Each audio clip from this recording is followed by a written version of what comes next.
क्या शुभ नाम पड़ेगा आपका? साहिल यादव। साहिल जी, आप ढाबे का क्या नाम है और कहाँ? मेरे ढाबे का नाम काशी ढाबा है। जी। हाँ आप ओनर हो? जी जी। साहिल जी, कैसे क्या वो जो सोनम लड़की थी तो कैसे यहाँ पे आई, क्या पूरी कहानी क्या है, मतलब कैसे? रात के 1 बज रहे थे, हम यहीं पे थे। उधर वो पीछे से आती हैं, फिर वहाँ पे कुछ लोग बैठे रहते हैं फैमिली मेम्बर, उनसे कुछ हेल्प मांगती है, मतलब मोबाइल तो नहीं देते हैं। फिर वो मेरे पास आती हैं, बोलती हैं कि भैया अपना मोबाइल दे दीजिए, कॉल करना है। तो हम हाँ, वो हमसे फिर हम अपना मोबाइल उनको देते हैं। वो अपने फैमिली से किसी से बात करती, कुछ देर बात ही करती, फिर रोने लगती है।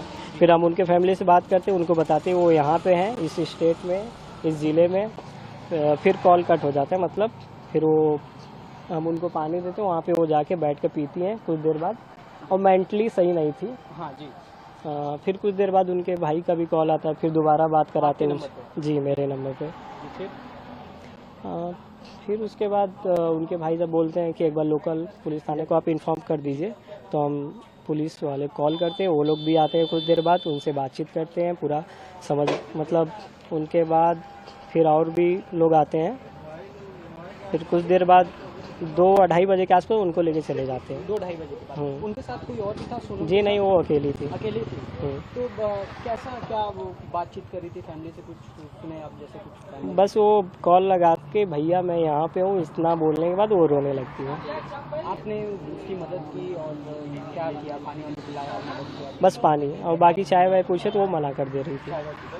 फिर पुलिस ले गई। उसके बाद क्या पुलिस आपसे भी संपर्क की कोई चीज़ के लिए पूछताछ? नहीं, वही बस स्टार्टिंग में ही पूछी थी कि कहाँ पे आई। फिर उनको पता चल गया ना क्या केस है क्या नहीं है। हमको भी कुछ देर बाद पता चला। आपको पता नहीं था कि वो हाँ, अब रात को 1 बजे कोई भी लेडीज आएगी इस अवस्था में, तो आप जाहिर से क्या ही सोचेंगे।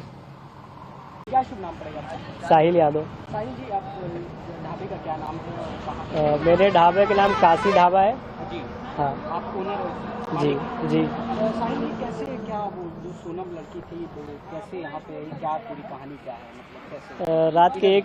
रात के 1 बज रहे थे, हम यहीं पे थे। उधर वो पीछे से आती हैं, फिर वहाँ पे कुछ लोग बैठे रहते हैं फैमिली मेम्बर, उनसे कुछ हेल्प मांगती है, मतलब मोबाइल तो नहीं देते हैं। फिर वो मेरे पास आती हैं, बोलती हैं कि भैया अपना मोबाइल दे दीजिए, कॉल करना है। तो हम हाँ, वो हमसे फिर हम अपना मोबाइल उनको देते हैं। वो अपने फैमिली से किसी से बात करती, कुछ देर बात ही करती, फिर रोने लगती है। फिर हम उनके फैमिली से बात करते हैं, उनको बताते हैं वो यहाँ पे हैं, इस स्टेट में, इस ज़िले में। फिर कॉल कट हो जाता है, मतलब फिर वो हम उनको पानी देते हैं, वहाँ पे वो जाके बैठ के पीती हैं कुछ देर बाद। और मेंटली सही नहीं थी। हाँ जी।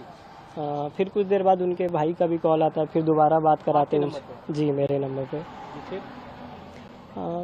फिर उसके बाद उनके भाई जब बोलते हैं कि एक बार लोकल पुलिस थाने को आप इन्फॉर्म कर दीजिए, तो हम पुलिस वाले कॉल करते हैं। वो लोग भी आते हैं कुछ देर बाद, उनसे बातचीत करते हैं, पूरा समझ मतलब उनके बाद फिर और भी लोग आते हैं। फिर कुछ देर बाद 2-2:30 बजे के आसपास उनको लेके चले जाते हैं। 2-2:30 बजे के बाद उनके साथ कोई और भी था? सोनम जी नहीं, वो अकेली थी। अकेली थी। तो कैसा क्या वो बातचीत करी थी फैमिली से, कुछ सुने आप जैसे कुछ? बस वो कॉल लगा के भैया मैं यहाँ पे हूँ, इतना बोलने के बाद वो रोने लगती है। आपने उसकी मदद की और क्या किया? पानी वानी पिलाया, मदद किया? बस पानी, और बाकी चाय वाय पूछे तो वो मना कर दे रही थी। फिर पुलिस ले गई। उसके बाद क्या पुलिस आपसे भी संपर्क की कोई चीज़ के लिए पूछताछ? नहीं, वही बस स्टार्टिंग में ही पूछी थी कि कहाँ पे आई। फिर उनको पता चल गया ना क्या केस है क्या नहीं है। हमको भी कुछ देर बाद पता चला। आपको पता नहीं था कि वो हाँ, अब रात को 1 बजे कोई भी लेडीज आएगी इस अवस्था में, तो आप जाहिर से क्या ही सोचेंगे।